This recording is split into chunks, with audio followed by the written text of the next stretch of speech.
It comes down to like, what are you willing to sacrifice at the end of the day? You know, people don't understand the level of sacrifice it's going to take. Success comes down to doing the obvious thing for an extraordinary period of time without convincing yourself you're smarter than you are. You once wanted the life you have. And if you don't like the life you have, you probably won't like the one you want, but don't have either. So many lives would transform overnight if they realized my life sucks, I have nothing going for me, really means I have nothing to lose, and that makes you a very dangerous person. If I could go back, I'd tell younger me, you're going to do some pretty great things, but you do not need to be great. All you have to do is be yourself. That will always be enough. Don't follow what most people do because you don't want the results that most people get. The average person is obese, likely to be divorced, and has less than 1K in the bank. It feels safe to do what everyone else is doing, but it's actually a terrible decision. Everyone's hypercritical and terrified to do anything and put themselves out there and fail. So we hyperanalyze, hypercriticize, become paralyzed, and end up doing nothing, sitting in our basements watching TikToks of other people's lives, pretending that they're happy. Like, if you don't like their life, don't listen to what they say. Like, don't take their advice if you don't like what you see. And so, if everyone around you has a life you don't want, then don't listen to any of their advice. There's no perfect way to live your 20s. You either live them up and become an underskilled 30-year-old, or you work them up and become an underlived 30-year-old. You just have to figure out which you'd rather be, accept the trade-offs, and know that there are no do-overs. If you want to know something about yourself, sit on your bed one night and say, what's one thing I'm doing wrong, that I know I'm doing wrong, that I could fix, that I would fix? You meditate on that, you'll get an answer. And it won't be one you want, but it'll be the necessary one. And so a lot of people think that they need to fix their conditions in order to get like the perfect conditions before they start. But the perfect condition is whatever one you're in, because it gives you whatever assets you have. That's the cards that you're dealt. And so you just play the hand. And a lot of people have great cards. It's like, man, I'm so afraid of, it's like, use it. It's like, I have nothing. It makes you very dangerous because you have nothing to lose. What would you say to someone who's going through a string of bad days or bad weeks or bad months? Say it's okay. You're not alone. I think sometimes a quick word of just looking in them and being like, I know, you're not alone. Give them a hug and be like, this is shit right now, and it's okay. But you're not alone. It's grind season, homie. It's not about today. It's about the future. You do the work now. Do the work now.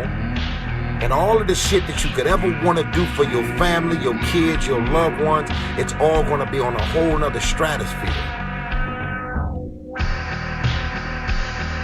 Why is it that people in that case, if they do have nothing to lose, still feel like they have lots to lose? Because I think most of the times, I think this is really important, is that they have nothing objectively to lose. And so everything that they feel like they have to lose is purely made up in their mind. It's stories they tell themselves about what other people are going to think about them when those people aren't even thinking about them to begin with. There is an area of the brain that tracks when you do something that you don't want to do, and you strengthen the connections in it by doing things that you don't want to do, especially when you really don't want to do them. So you're hypertrophying. It's this exact sort of intuition that you've got that some people would call it resilience or willpower or whatever, but this is neurologically represented in the brain. These connections get stronger. People struggle to do things alone. And the path of the exceptional person is one of an exception, which means that you are not with other people. And rather than fighting that or bemoaning it, see it as an indicator that you're on the right path. Because if everyone else were cheering you on, then it means you're not in the right place, because it means you're just like everyone else, and that's not where you want to be. It's jarring to people when you're just honest, and like really honest. Like, hey, do you want to go to this to Sarah's birthday party? No. And they're like, what do you mean? You busy? They're like, no, I'm not busy, but I don't want to go. People have a hard time just saying no to things. And I would encourage you, if you're listening to this, like, try saying no to, try actually telling the truth when you don't want to do something. People only root for people who don't need it. Like, the amount of times when I was on my lonely path, where I was too different from the friends that I had, but not successful enough to be friends with the people that I wanted to be friends with. That's when you want people to root for you. That's when you want people to support you. Once you've already won, people are like, he's amazing, he's so good. But like, That's the time when you need it the least. You know, some of y'all are motivated by broke. I'm broke, I'm stuck, I'm fucked up, I can't do nothing. Some of y'all are motivated by just wanting to accomplish the things that you want to accomplish. Other folks are motivated by materialistic things.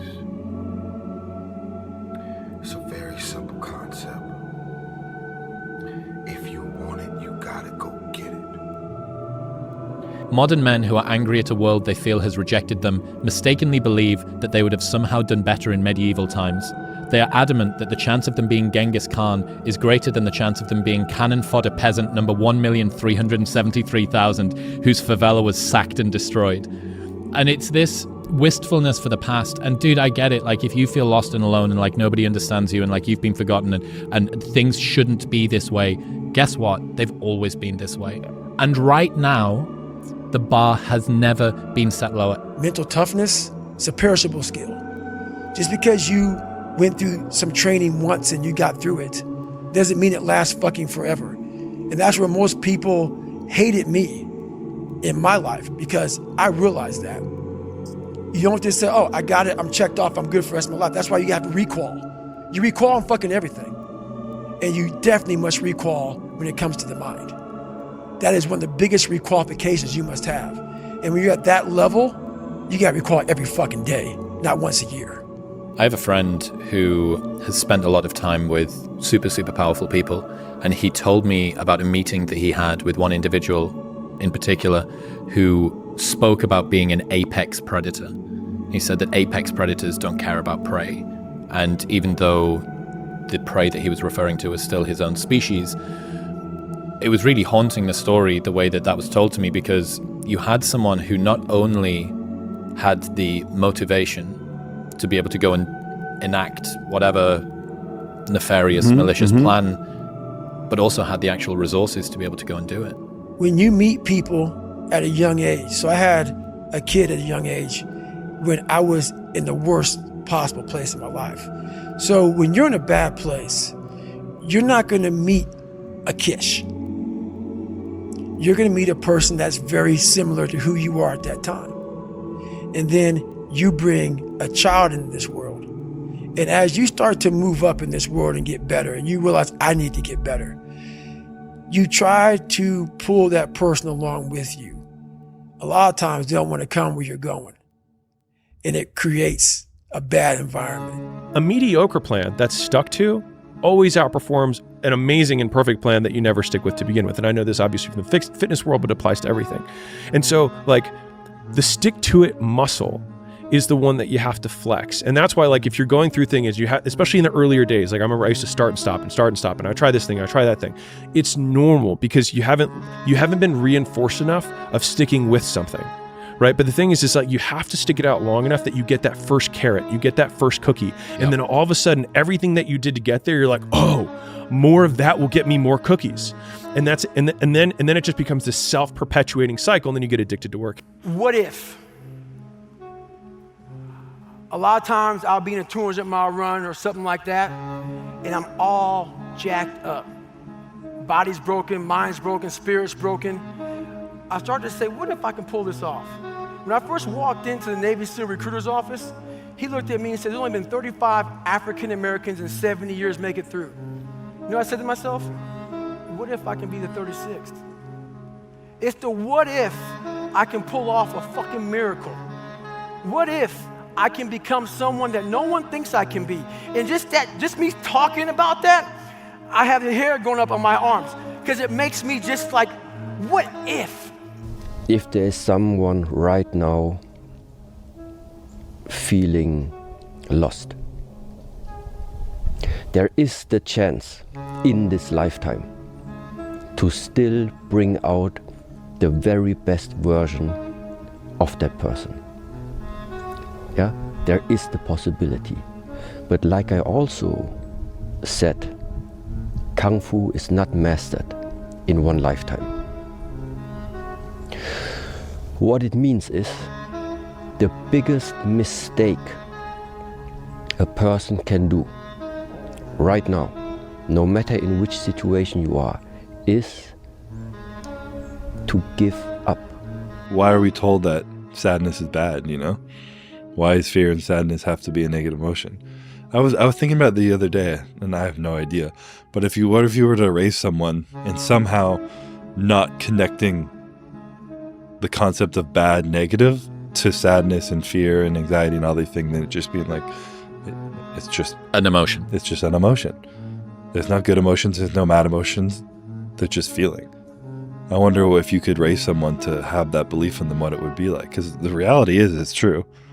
There are no bad emotions. Everything has a purpose and why it comes up, and it helps process events in our life.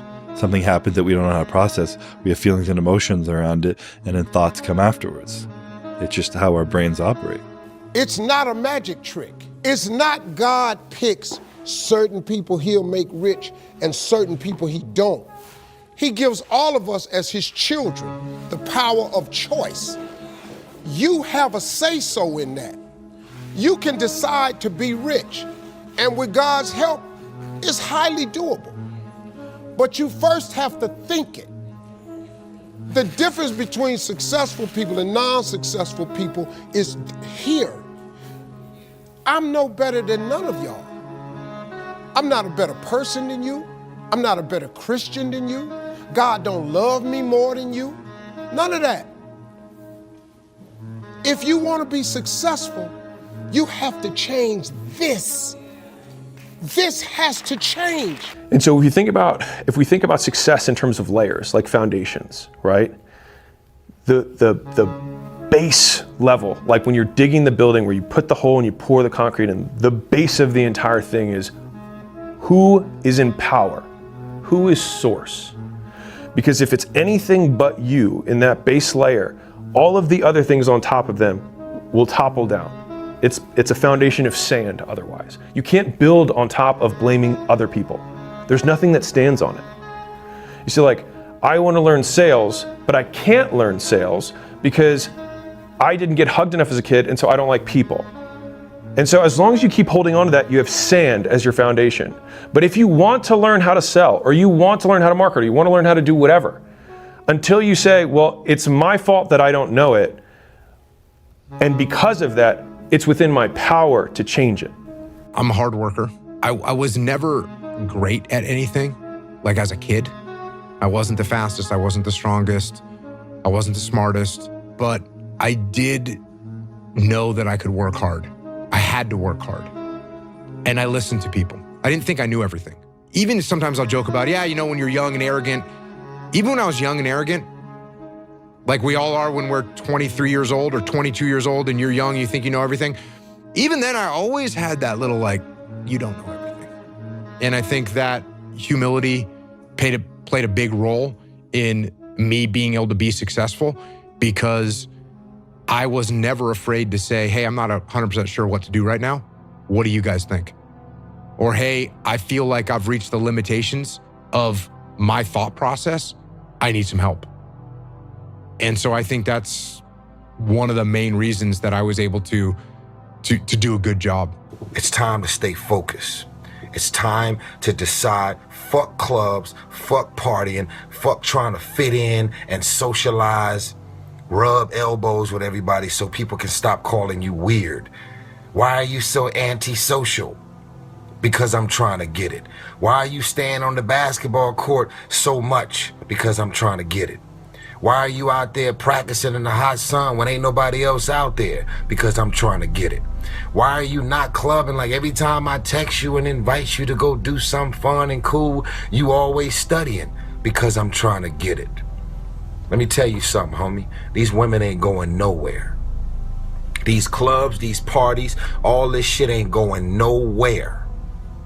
The more weird you are is a reflection of how committed you are to focusing on your shit, molding and shaping and developing your ideas and your craft so that when it's time for you to make your rounds, you gonna fly.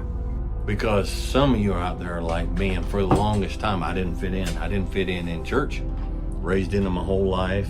I was ordained in 1997, but I never did fit in. Never did fit in. I'm out on the edge of a world now that of you know, this these podcasts and these wisdom and entrepreneurs and all this stuff. But I'm out on the edge. I'll never fully fit in. Don't really want to, don't care. People are asking, Dwayne, what is your business plan? I don't have a business plan. My business plan is throw spaghetti at the wall and see what sticks. The things that I like, I will keep doing. The things that I don't like, I'm not going to do. And if there's some money to be made doing that, well, there's a happy coincidence. And if there's not, I don't care. Why? Because I am very proudly a man that don't fit in.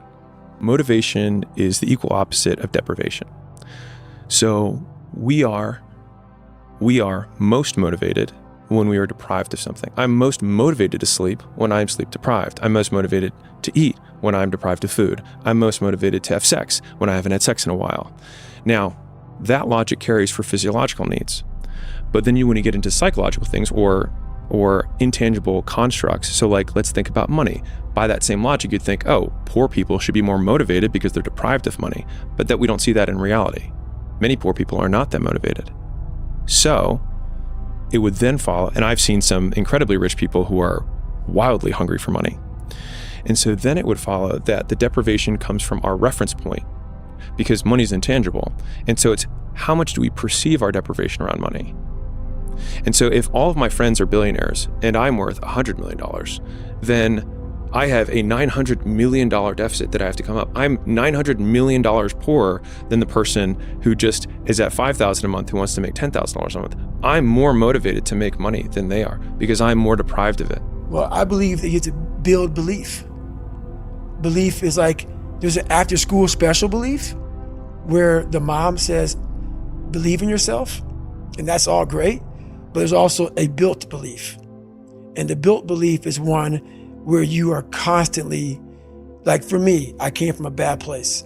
How I build belief is through the daunting tasks I put myself through. So that's proof positive that I can. So it correlates. And that's how this piece of shit kid I once thought I was built belief by saying, I was in 3 hell weeks. I went to Ranger School. I tried out for Delta Selection. Undeniable stack of proof. That is proof, motherfucker. So whenever you think you can't, the confidence comes from the thing that you built. You must build belief. You must build confidence. It can't be like, hey, I'm gonna go knock that shit out. You gotta look over here and say, I can knock that shit out. It's belief, and it's built on what you put in to yourself. People are driven way more by fear of insufficiency than they are with some well-balanced, perfect desire to just maximize their greatness in life. Like the activation energy for almost everybody is, I'm scared I might be a piece of shit. What? Hang on. Oh God, I might be a piece of shit. I genuinely might be a piece of shit. I need to go and do something so outrageous that I can't be a piece of shit. There's no way that it could happen. I might be a coward. Oh my God, what can I do to stop myself from being a coward? That's the activation energy. It's funny because if you regress fear to its most basic form, it's death. And death is the greatest motivator. And like you can prove it in a simple example. It's like if I all of a sudden go up to anybody on the street and I put a gun in their head and I say, point a gun at their head and I say, go do this thing, they'll go do it. But if I say, you can have anything you want if you do this, they're willing to go 10 times harder with a gun in their face to not die. And so if you take fear and regress it all the way down to its basis form, like that's what the insecurity is. Like if they think I won't be enough, and if they don't think I won't be enough, then this won't happen. If this won't happen, this won't happen, I'll be alone, I'll be dead. Right? Like if you just regress it all the way down, like that's all it is. And so like the biggest achievers in life, I think have most directly tied them not doing whatever it is that they want to do to death, whether they're consciously aware of it or not. And then that's what motivates them harder. So many of us come from these small places in our mind that we're not willing to think outside of only what we've seen. Our mind works in such a small compartment. And one thing I was able to do was to dream. Many people, but don't make dreams your fucking master. But I was able to dream outside those fucking four walls of that small town. And until you're able to really put yourself into that dream, but don't make dreams your master, that's where you truly become what you're destined to become. What do you mean, don't make dreams your master? A lot of people sit back and they dream about being a sports figure, or dream about being a SEAL, or dream about being an astronaut, and all it is a motherfucking dream. They don't put the work behind the dream. That dream has become their fucking master. When you become the master of your fucking dream is when you say, I want to go be a Navy SEAL, and you say, okay, I'm gonna lose 106 pounds in less than 3 fucking months. The dream was the one thing I thought about, and the dream was now gone. Now, what comes in, the dream goes away, and the fucking laundry list of fucking details and tasks come up. Gotta do this, gotta do this, gotta do this, gotta do this. That's when you become the master of your dream. So a lot of people out there dreaming. I think that the more you flex whatever that muscle is of like independent thinking, the more it becomes the default way that you think. And then everyone else's action is just start looking more and more insane to you. What's an example of that you can think of? I mean, shoot. Just the most basic ones of like living the life that you don't want, not wearing what you want to wear, not dating who you want to date, not living where you want to live. Like you're living at home and you want to move and your parents say no and you don't make the move, or you're dating a girl because she's socially accepted, by your friend group, she's safe, but like there's always some distance in between you, but you're like, I don't want to risk it, right? Or like you're in the job and every day you go there and you're like, I mean, it's okay. And the idea of just living an okay life just sounds so terrifying to me that the freedom to fail over and over again is still more fulfilling to me. At least it feels like it's real than walking through kind of on autopilot. And so I think that's a lot of the choices that other people make that seem insane to me now, but didn't seem insane to me a decade ago. You know what I mean? I think it's just like as you practice taking more agency, taking more responsibility for the decisions, then you just get better and better at it. And then it just seems more and more ridiculous. They're like, I just can't quit my job. And you're like, why? Like, no, physically, why? Like, why can't you quit your job?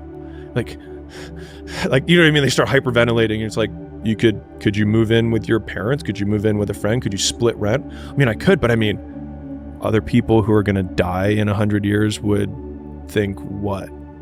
I cleaned, I did the billing, I did the sales, I taught the sessions, like I fixed the equipment, like I did everything because I didn't know you could, and I didn't know, and I didn't have the money, frankly, to afford anything else. I get it. Like I get it. But to get out of that, you have to take steps. And the first step is saying that it's my fault. The second step is that you have to use what you have. And so in the beginning, I was reading the self-help books and all this stuff, and none of them really hit for me because a lot of it was like power of positive thinking and like affirmations and like all this stuff. And the reason I make the content that I do now, which has now almost become like a shtick, countering that is because it didn't work for me. And I'm not trying to speak to everybody. If that works for you, then like, awesome. Like, awesome. Like people mistake me saying this is what worked for me with this is what I think everyone should do. And it couldn't be further from the truth. I'm saying if what you have been doing hasn't been working, then consider this, which is that like, I remember because I just read this yesterday, the intro in the book, I say, I wish I could tell you that the reason I was able to make it out of the gym was because I was like really passionate about changing people's lives, and I loved fitness, and I loved my clients' faces when they would light up and they'd step on the scale and they'd lose weight, they'd be able to fit in their high school clothes again. It was none of that. It was just the sheer anger that I had, but the idea of being wrong. Got a special for you guys here, man. Got a whole new workout, abdominal workout. We can call this the abdominal assault. That's what we're going to do. We're going to assault the objective. Everybody wants these abs in life, right? Everybody wants a six-pack because in this world, man, image is everything. If you got abs, it means you're in shape. But, you got to go after and make that happen. That opportunity doesn't just present itself. Opportunities don't come knocking on the door. They present themselves when you knock the fucking door down. So today we're gonna go in there and we're gonna start planting the seeds of the harvest that we're gonna bear fruits of later. It doesn't just happen one day. You don't just wake up with abs every day, but it comes every single day, man. It's called perseverance. Every day showing up, hitting your fucking dues. It's not gonna happen one day where you just wake up and have them, man. You gotta earn that shit. You gotta take what's yours. You can't expect someone to give it to you. Progression, man, is a key to happiness. Always in a progressive state of progress. You stop progressing and stop moving towards progress, then all of a sudden you lose purpose in life. When you're always moving forward and having a belief in something, then all of a sudden what you're doing actually has purpose. And that makes it very valuable. Perseverance will always override potential. Always override genetics. And perseverance isn't this marathon of life. It's not this long race that we have to pursue. It's a lot of short races, back to back to back. Every day we get up and we fight for it. And we plant those seeds in the ground of what we want to bear fruits on. So what I got here, guys, is 20 exercises you probably haven't seen before. All these exercises are going to move and shake and create those opportunities we want. If you want to go through the pain here, if you want to sacrifice today, that sweat equity today for tomorrow's betterment, meaning you're willing to plant that seed on fertile ground of something that you want to see, blossom in your fruits of your labor that you can harvest later. It begins today, guys. You must be that person now that you want others to remember you by later. Ab assault. Get ready. We're gonna rock this one out. Miami fitness style. The Catholic priests were trained in the 1960s to kind of be accepting, humanistically. You're okay the way you are, And that's such rubbish. Not only are you not okay the way you are, you don't think that anybody else is okay the way they are either. And you don't think your children are okay the way they are, like you love them and all that, but you don't want them to stay 3 years old their entire life. You want them to expand and improve and become who they are. And so, instead of telling young people that they're okay the way they are, I tell them that, and it's a terrible message for them if they're desperate. So let's say 10% of the people in my audience are young, maybe they're young men, just for the sake of argument, and they're like not in good shape. They don't have any goals. They're drinking too much. They're watching pornography all the time. They've got no aim. They've got no structure in their life, and they're just bloody miserable. And the misery is twisting them into malevolence, because enough misery will absolutely do that to you. And then what are you going to do? And come along and say, well, you're okay the way you are? It's like, that's the last thing they want to hear. It's like, get your damn act together. You got things to do, and they're going to be difficult. And that there's an echoing Christian message in there, I would say, which is you pick up the weight of your suffering voluntarily, and you walk uphill with it. And that not only gives you the meaning that you need in your life to stop you from degenerating in a dangerous manner, but it actually makes things better. And so that all has to be part of it. Like, I believe in human ingenuity. I think we can solve all the problems that beset us. But it can't just be, it has to be more than we can enhance material well-being, which is what it tends to be now. It's not enough. Differential of somebody winning and losing has nothing to do with their genetics. It has nothing to do with their potential. It's their perseverance, always showing up. A person that's willing to gamble it. If you show up, then you have a chance. If you don't show up, the outcome's simple. Never there, like an audition. If you show up to the audition, there's a chance you might get the part. If you're too scared to show up and you sit back at home, wondering what if and everything else, no one in hell is gonna call you an opportunity because you weren't present. The winners always show up. They're willing to lose in order to gain. Big mental thing there, guys. This body, as great as you are, as sharp as you make the arsenal, it can't do anything if you don't have confidence in yourself. We all fall down in life. The question is, who gets back up? You go after and you give it all you have. If you lose, at least you tried, man. I failed. It's 10 times more of a man than someone said, what if? Because what if never went to the arena. When you guys find a fear, that fear will either create you or destroy you. I love fear, and the reason why, behind every fear is a person you want to be. Fear is self-imposed, meaning it doesn't exist. You create it, you can destroy it too. It's an intangible. If you face your fears, guys, you will realize it's not that big. And once you face it, you go, oh my God, man, I spent all this time running from it. It was so small. If I just faced it, my God, not only did I face it, I beat it back, energy's never lost, transferred. That negative energy, that fear, is destroyed. It comes back in as confidence. You're like, what else am I capable of? What else am I holding my back from that I'm capable of more? What am I running from I don't need to? What else can I overcome? You face your fears, you become the person you want to be. You run from your fears, you're not living. You're alive, but you're not taking the freedom. You're not running the day. The day's running you. You always be the fucking servant, not the master, guys. If you find the fear, the quickest, the easiest way you can beat it is initially, right when it comes in. If you allow it to sit, it will grow roots and start breaking you down, destroying the potential of the person you can be. Again, the champions, guys. It's not the potential, it's not the genetics.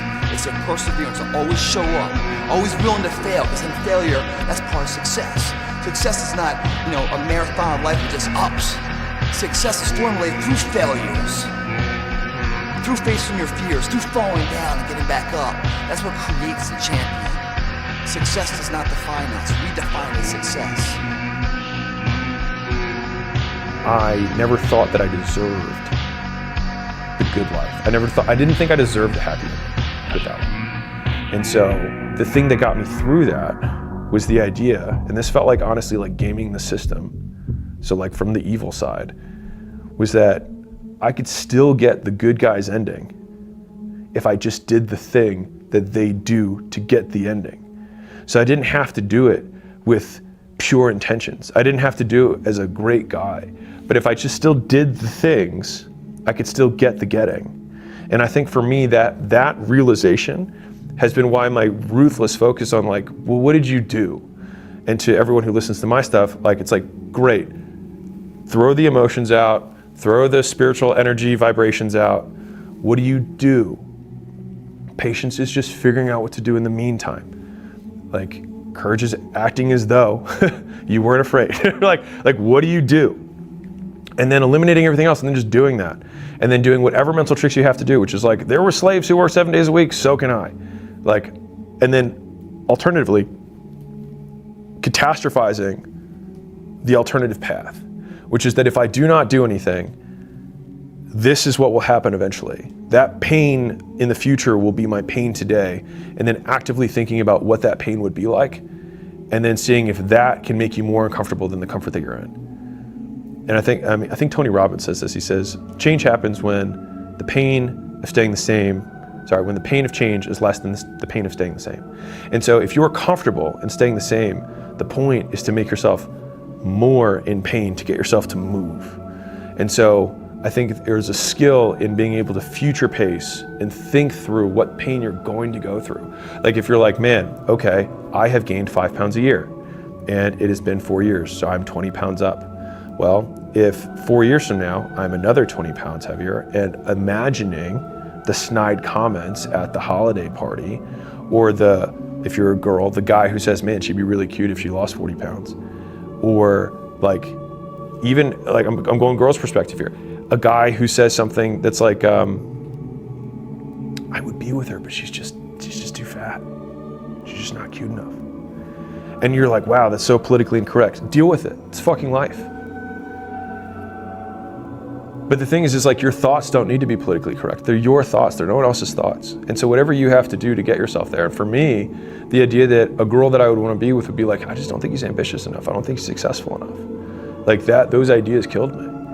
And so I never wanted to be denied entry to somewhere because I didn't have these things. Now, do I believe that people should be denied entry? No, but I also realize that's the way the world is. And so I think you can balance both beliefs. Like, I'd love things to be different, but I accept the fact that they're not. See, the thing is, for many people, they've tried the same path you're on, and they failed. As you walk this journey, you're gonna see carcasses all over the place of people that didn't quite have it. That should inspire you, because you got further than that person and that person. But you're not looking to get further than them, you're looking to finish. How do you know you're on the right path? Where do you go to ensure that? Do you talk to your neighbor? No, you don't talk to him. I'll tell you about the neighbor, guys. That neighbor's gonna come in, man, and if you're a little chubby, a little overweight, you'd be like, hey man, I'm thinking about doing a routine, man, or getting a training program where I lose some weight. He's gonna encourage you at first. He's like, yeah, you should. Basically insulting your ass, and you're fat, and you need to lose some weight.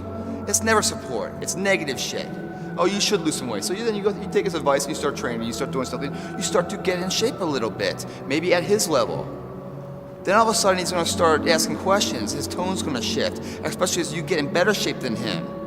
Then he's gonna start talking shit. Because what happens now, guys, is that your success is like a spotlight shining down on their missed opportunities. Success, many will love you for it. The majority will hate you. Because your success makes them feel insufficient in their current endeavor. Reminds them of where they could have done it, but they came up short, and how they didn't revisit it. Where they went at it and failed, and failure is what stood. They never revisited it again. The difference between a winner and a loser, the failure's there every single time. It's just the winner gets back up and does it again, until it goes his way. So now you're down that path and you're all alone. How do you know you're on the right path? How do you know what you're doing is in the right direction? If you're wondering if you're on the right path, look at the small things of life. How do you do that? When you wash your car, you spend an hour washing your car, and you finish washing, you put the hoses and everything away and the brushes, and you come outside to look at the job you did, but you notice a spot's missing. What do? Do you re-grab the hoses, pull it all out, and finish the job right, or do you say, you know, it's good enough? And it's good enough. Because the thing about good enough is we don't know if it's enough. Until the nth hour, the final hour, and everything's on the line. That's when we find out if it is enough. And if we come up short, man, doesn't that suck? I promise you guys, if today you never say good enough, tomorrow you'll always have enough. What I'm saying is a character of who you are. It's not the title that makes you, it's not the success that makes you. The character defines the success, defines the fame, and it starts right there. Championships aren't won in the theater or the arena. They're won in the thousands of hours in the training room, in the labs, in the 5 a.m. runs, when it's raining, when everyone else is sleeping. That's when it's won. The heart of a champion is a light switch that's always on. It doesn't go on and off when someone's watching. It's constant. It's how you look at something. If your name's attached to it, that you do it right, the best of your ability every single time. If you're dusting your countertops, do you dust around the picture frame, or do you pick the up and dust the entire thing? Do the job right or don't do it at all. That's the same person who has his hand raised on the podium one day. Same motherfuckers. How you hold yourself in the small things of life. Build the character winning blocks of the things that we're remembered for. I see them as one and one the same, guys. It begins right now with no one looking, man. And how you hold yourself, how you see yourself. What do you do when no one's watching? If you do it then, I guarantee you'll be doing it when everyone's watching. I think the first is you need to work, depending upon how well you want to do, and particularly if you're starting a company, you need to work super hard. So what does super hard mean? Well, when my brother and I were starting our first company, instead of getting an apartment, we just rented a small office and we slept on the couch. And we showered at the YMCA, and we're so hot up we had just one computer. So the website was up during the day, and I was coding at night, 7 days a week, all the time. And I sort of briefly had a girlfriend in that period, and in order to be with me, she had to sleep in the office. So work hard, like every waking hour. That's the thing I would say particularly if you're starting a company. And I mean, if you do simple math, say like, okay, if somebody else is working 50 hours and you're working 100, you'll get twice as much done in the course of a year as the other company.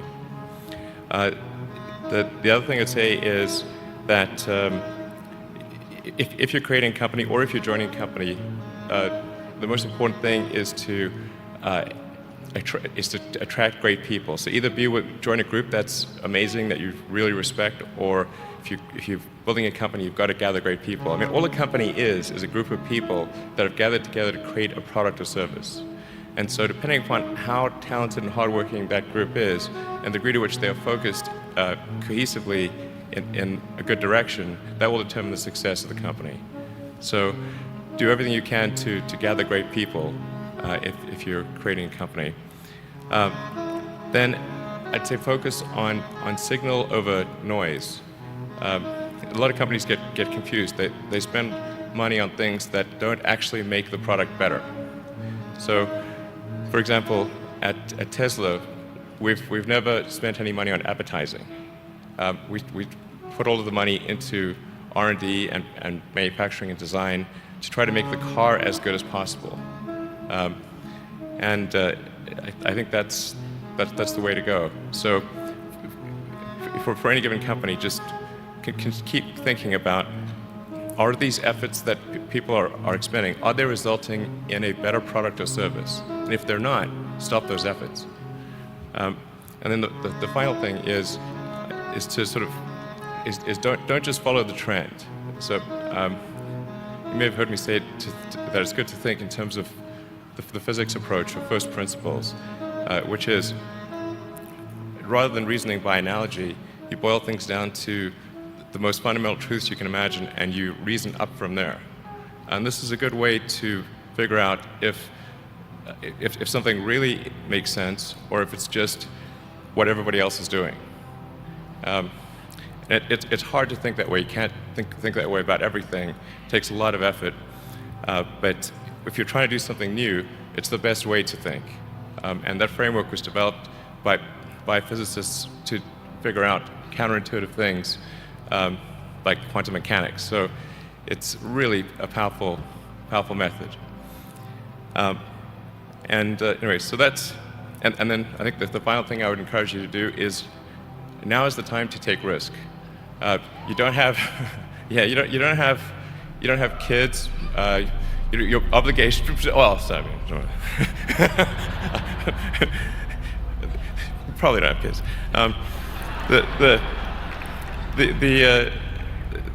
But as you get older, your obligations increase. So and once you have a family, you start taking risk not just for yourself but for your family as well. It gets much harder to do things that might not work out.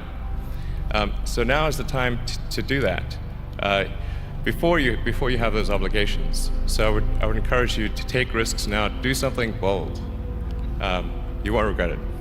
The life we live, guys, is a differential of margins that's almost unmeasurable.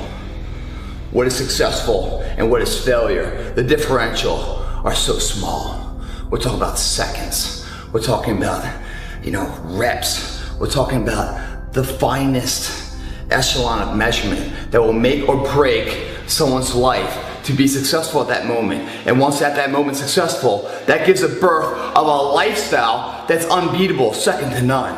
But in order to have that first success, you must ensure yourself that you're giving it all you can today, because the future we don't know, do we? We're training for that. And when I hear people say terms like good enough, it bothers me to an nth degree, because they are saying something that is justified at the moment, but not quantitative until a future endeavor of life. So therefore, they are passing judgment on now for a future event that they knew nothing about. They're bullshitters. Good enough, if you think about it, good is a positive, enough's a negative. That's an oxymoron right there. It's hypocritical in its own sense. There is nothing that's ever good enough. The only thing that's enough is at the end of the day, the nth hour, the final hour, whatever you're fucking going for, that your hand is raised victoriously. That's when you know it's enough. And you're in the gym right now to ensure that that event goes your way. And it will never go your way, guys, if you're saying today is good enough. If you never say good enough today, I promise you tomorrow will always be enough. Whenever good enough isn't enough, you can bet tomorrow you'll have enough. I looked this workout up, guys, last night, and I'm telling you, I'm a little fearful of it. I had a little bit of a nightmare about it. It's gonna take something else. It's gonna take that X factor out of you to push through this. But if you get through this, guys, you won't ever question the fucking terminology of society's weakness of good enough. If you make it through this workout, you will have enough to ensure your endeavors are fulfilled to victorious levels. Society is plagued with normality.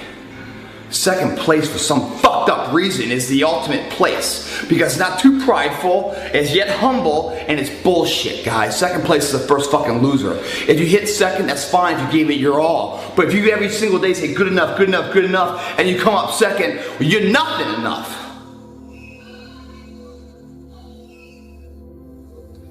The margins, guys, in life, that dictates a champion, someone that's remembered and not forgotten.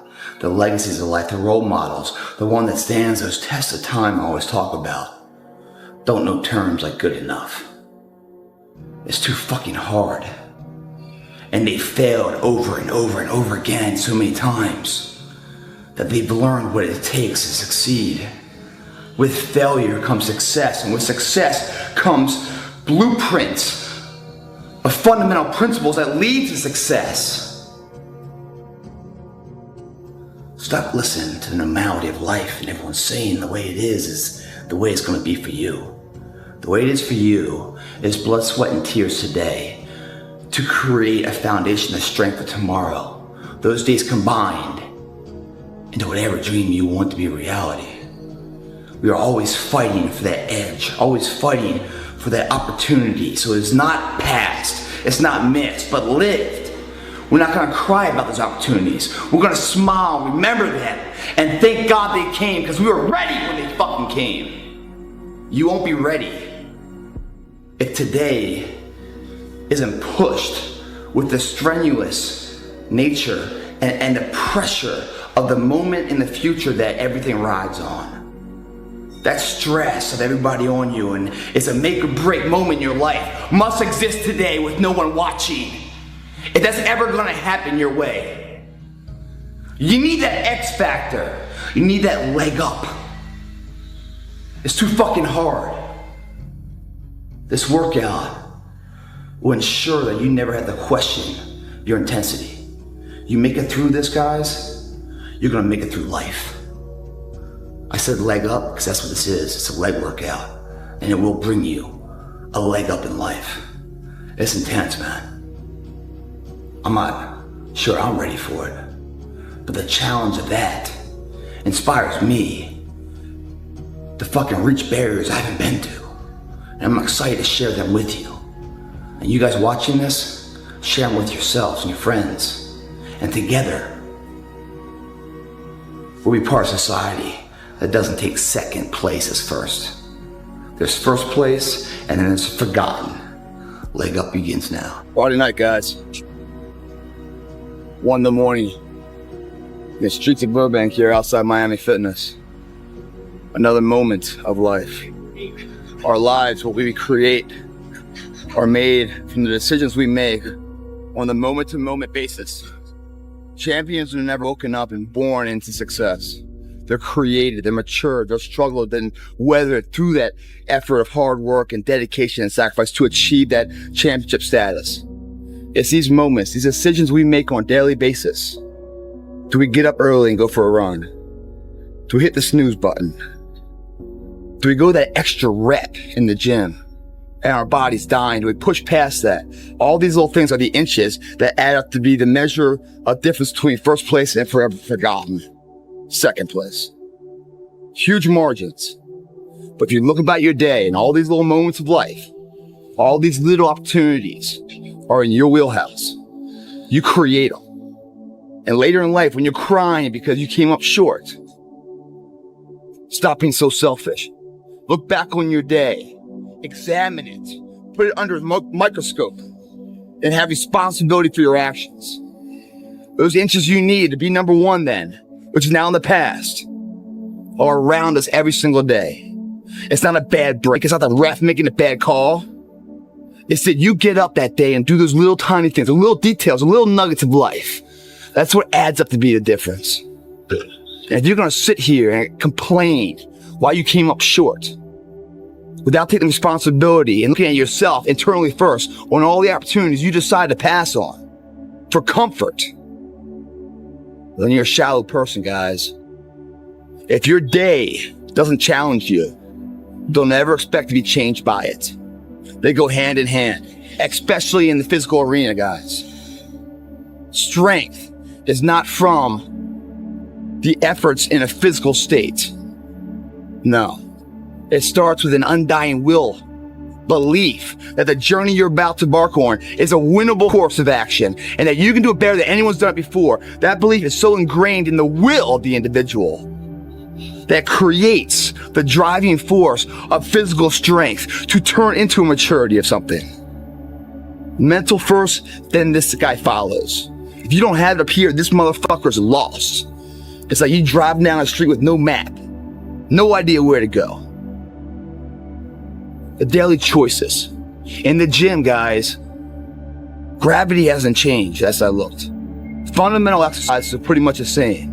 It's a systematic approach on how you design those exercises that will lead to that shock and awe factor. That shock being your body forced to adapt to new situations. That adaptation is what we call growth, guys. Doing the same thing over and over again does not challenge us. So therefore we cannot grow from it. It's putting yourself to the fire constantly. It leads to the character of the individual and the will. That's where that is born and bred from. Otherwise it becomes benign, monotonous, boring. It's the challenges of life that creates the will and the confidence of the individual.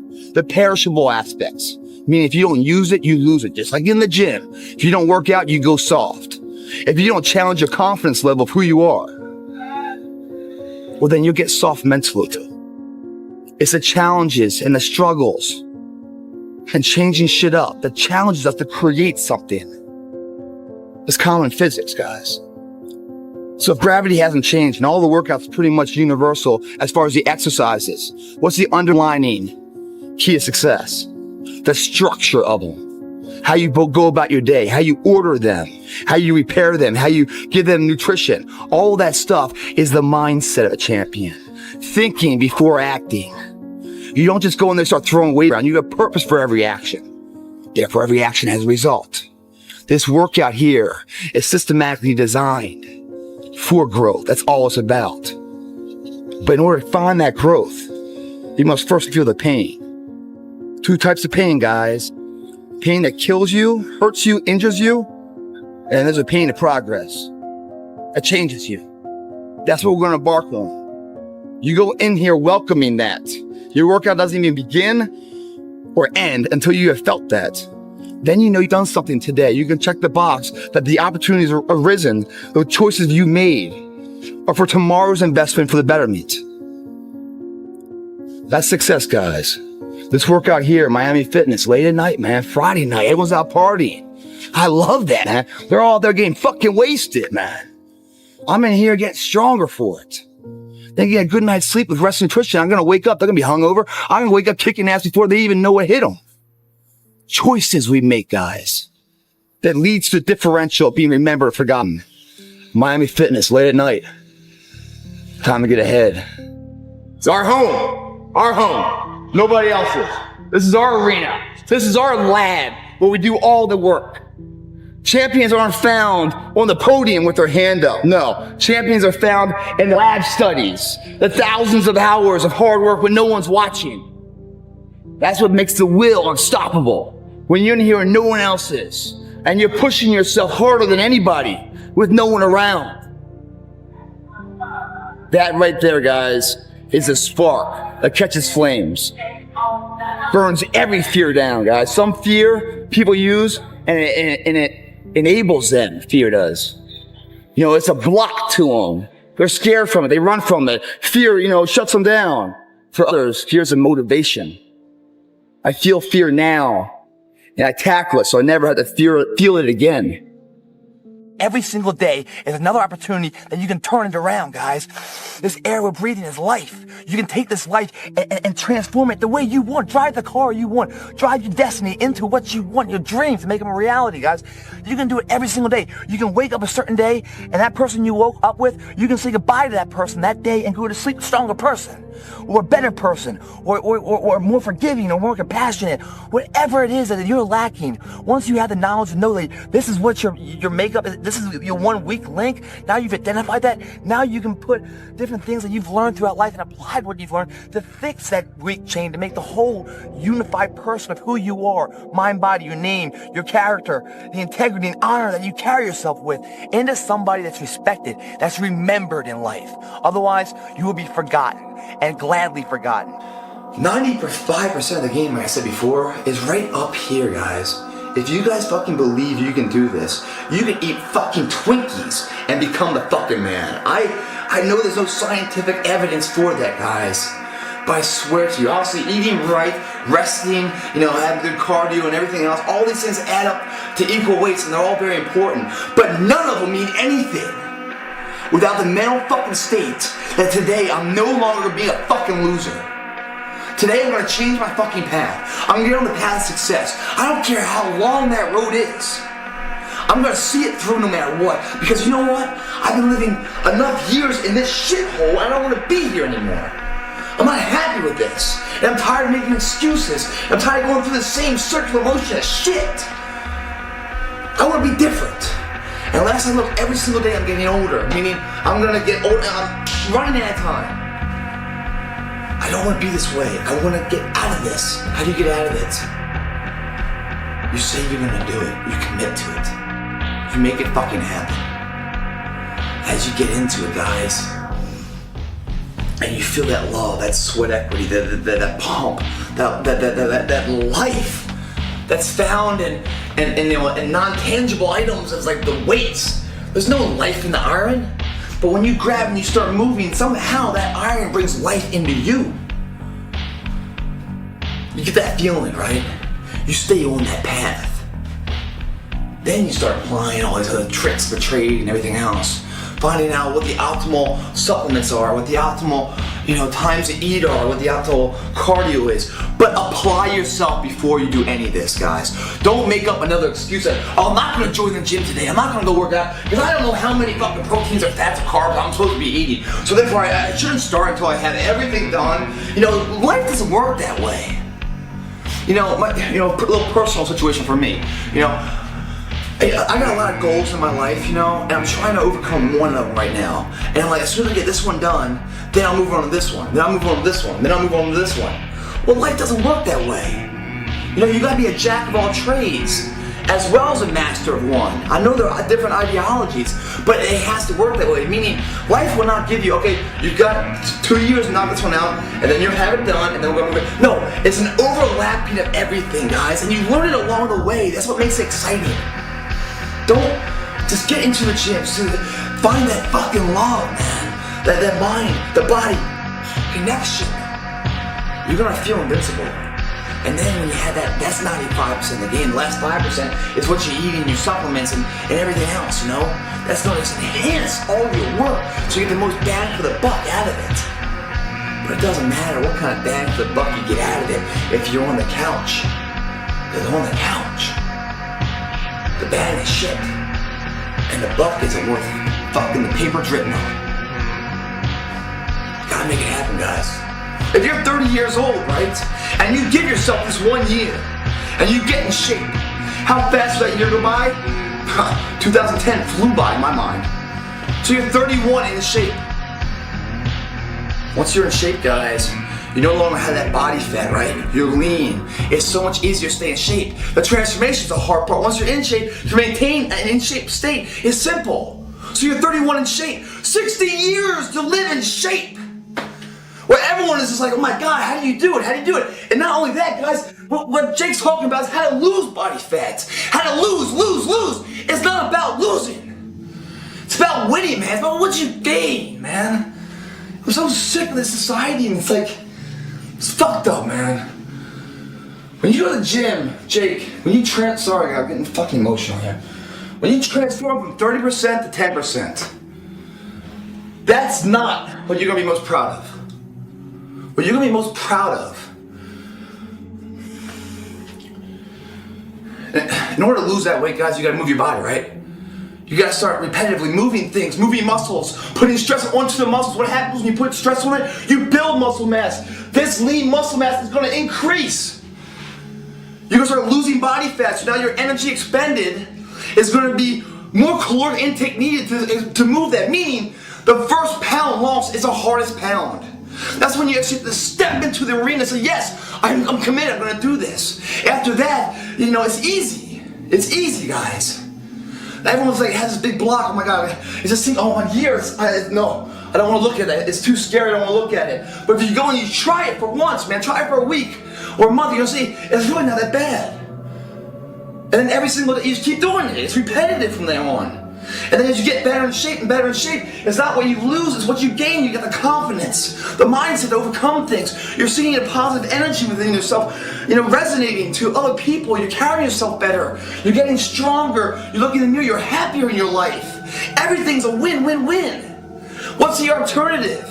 That you're 30 now, next year you're 31, still out of shape, and you got 60 years to be out of shape.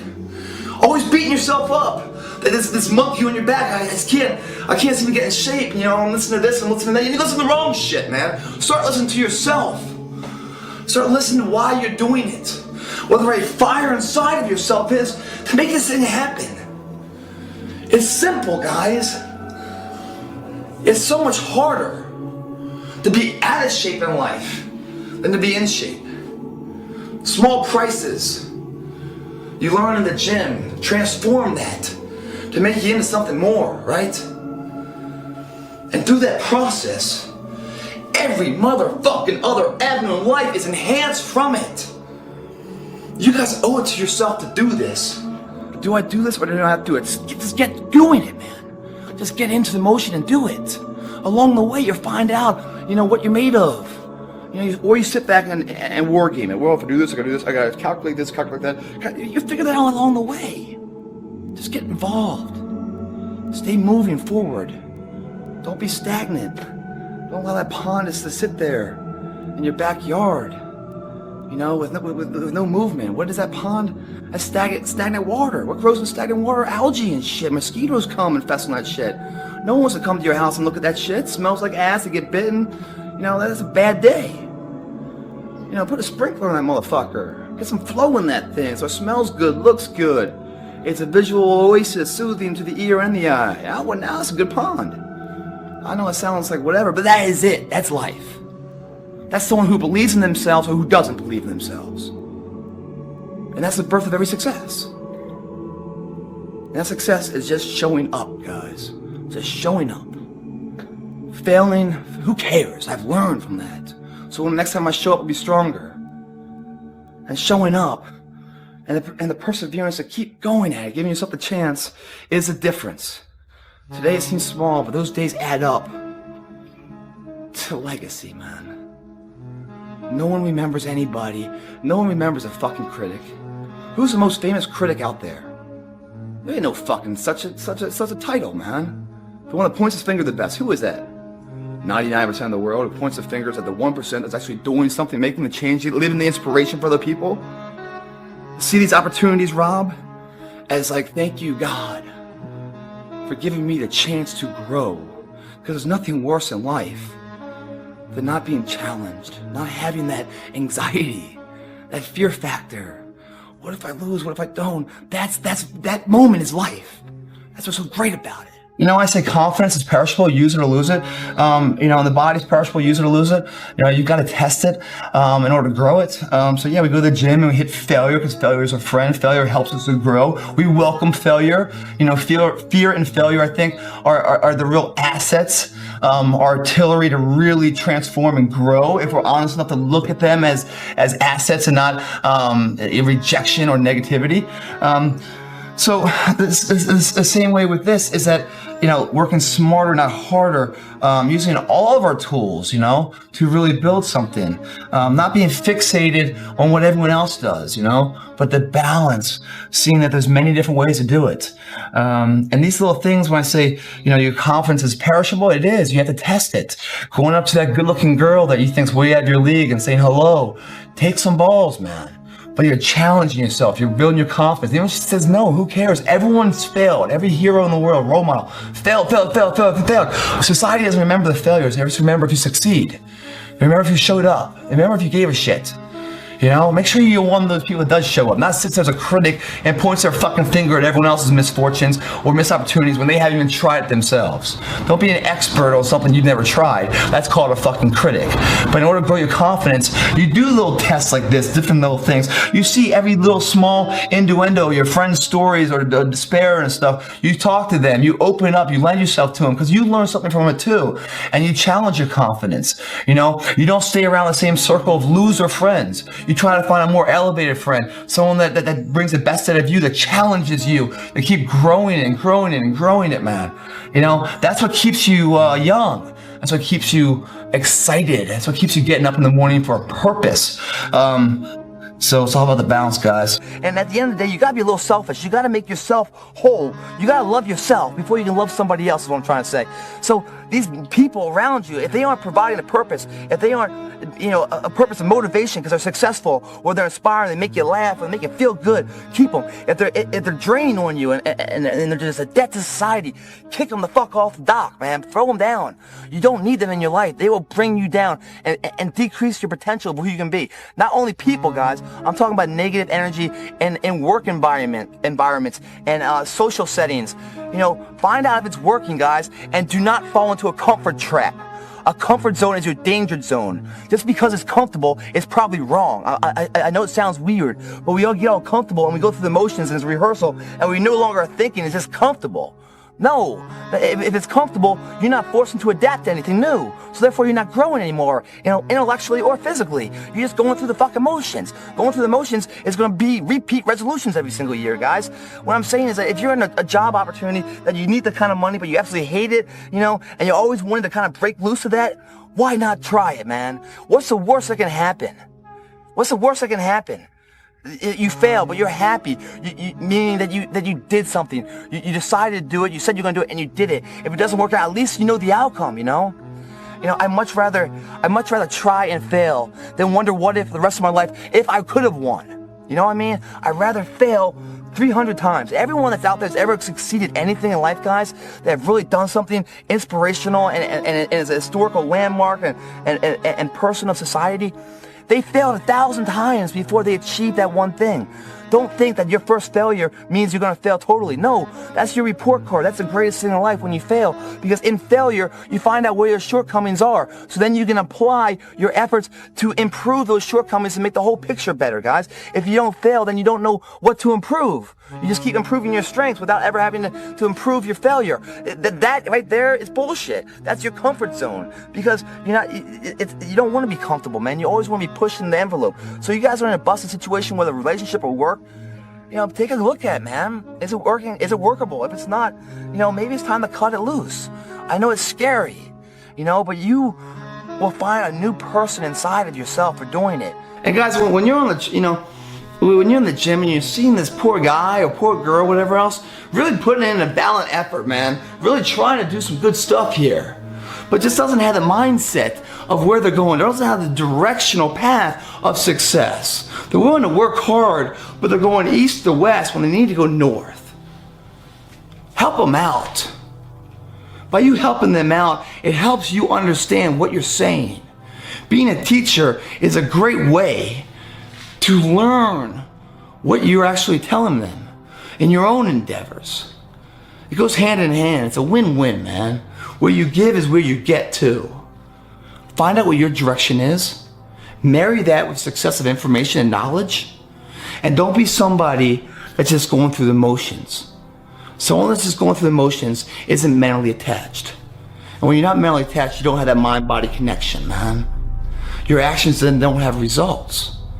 But when you are connected, mentally, you understand what you're doing physically. Therefore, your actions have a reason. When your actions have a reason, then they have a result. That's a great thing, because the training process to transform requires a lot of work, a marathon, not a sprint.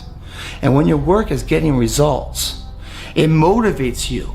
See, I came in here for a solid goal, I achieved it, now I'm motivated to do it again tomorrow. That will keep you on the path. Far too often people are putting all this work in, but they're going backwards and they don't even know it. And so after a month or so, they're like, dude, man, I don't see this shit. It's a waste of fucking time, I'm done. And they throw in the towel. And they were right there, man. They had it all, but they just didn't have the information. Help these people out, man. I swear, you helping them out is gonna make you feel better and you'll get a better workout for it. Very polite, thanks for watching.